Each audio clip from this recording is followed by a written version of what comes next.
I feel like feelings should be treated like you feel them. Like in a tactile manner, like really feel them. You feel me?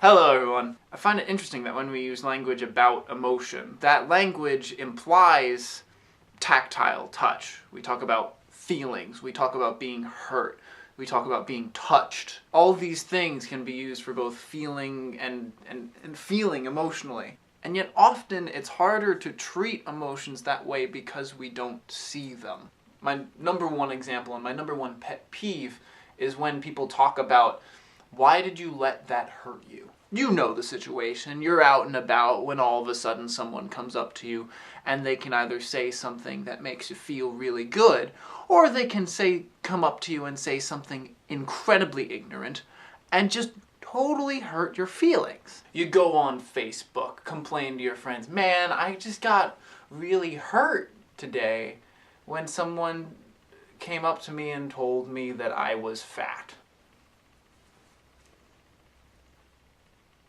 Nobody's telling me that I'm fat.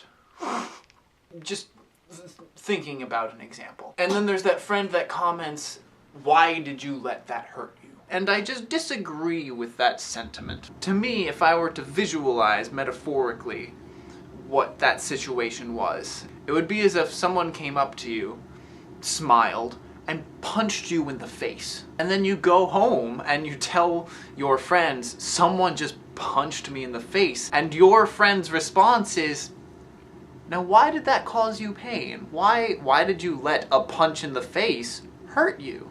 And that just feels inconsiderate. I think it's important to feel hurt. I think it's normal to feel hurt, but it's also easy to then just move on. The wound heals, you don't think about it again. It was kind of a ridiculous situation, you laugh it off, but the feeling hurt at the time is totally real and totally legitimate. There's no reason why you should be like, excuse me, if someone punches you in the face, there is no need to feel hurt about it. Like, it doesn't make sense to me. Now, I do feel like there are ways to take precautions. The times that I do get a feeling of why did you allow that are not when a random person comes up to you to hurt you, or when other things like that happen, but when you keep bringing yourself to situations that hurt. Like a blind man trying to figure out a kitchen. Feeling around, trying to find stuff. The stove is on, by the way. Okay, here's the silverware. And then all of a sudden you get to the stove and it burns you. That first time, I totally understand. Oh my god, I didn't expect that person to hurt me that much. Scald me like a stove. I didn't realize that that was going to happen. The time I start questioning is when you keep going back to the stove, thinking it won't be hot this time.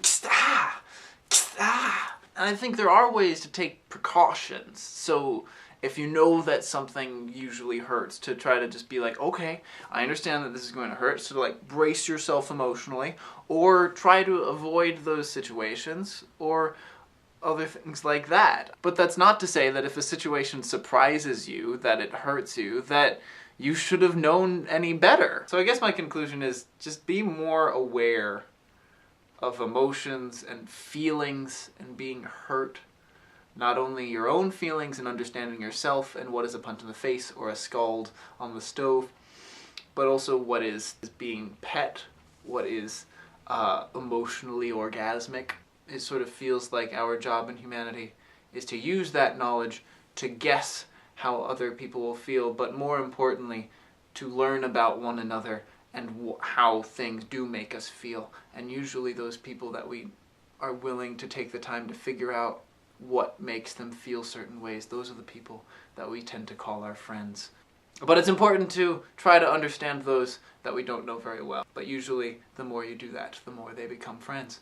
So, let's be friends! Couple of updates. Just Play DC is going to be October 27th. It's a Saturday. It's at the National Mall, right outside of the Natural History Museum in Washington, DC. It's gonna be fun. I'm gonna bring juggling stuff. I'm excited about it. I hope to see many of you, especially if you are from DC. Also, I'm trying to make it a habit of making videos on Fridays so that I can show off my tie-dye Friday and just be me and you know, And finally, if you enjoy what I am doing, please share with your friends. If you don't enjoy what I'm doing, please also share with your friends. I realize that I really like arguing, so... And if you don't know what to make of me, please suggest me to your weirdo acquaintances. My name is Ben Paulson. This channel is known as TieDyeGuuy. To those I've never seen, I'm excited to meet you. To those that I have, until the next time I greet you, sweet dreams! And you know, keep feeling. How can I end with a silly thing? I know. That guy's name is Midget. Okay, bye.